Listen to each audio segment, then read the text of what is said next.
Welcome to the Rim Break Rodeo. We hope this video helps. You already have a presentation open, so start by accessing theme controls. Click Slide, then change theme or use the theme button in the toolbar. This opens the theme gallery where you can preview designs. Once done, pick one that matches your layout and color needs. Make sure page setup is correct first. Choose 16:9 for widescreen or set custom dimensions if printing. These first steps set the visual baseline and prevent later rework when applying templates. Now refine the look.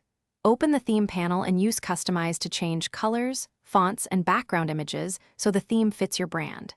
If you have another presentation with a theme you like, choose Import Theme and select that file to bring its master slides into your deck. Then visit View Theme Builder to edit specific layouts, adjust placeholders, and set consistent spacing. Doing this ensures every slide follows the same rules and avoids manual fixes later on. Finish by applying the chosen theme to the full presentation or to selected slides if you need exceptions. Make sure to review every slide for content overflow and tweak placeholders or font sizes accordingly.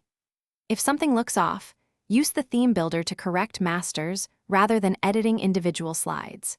If the theme refuses to apply, re-import the master theme or duplicate slides into a fresh presentation as a reliable workaround. This usually resolves conflicts caused. Thanks for watching. Consider subscribing if we helped you.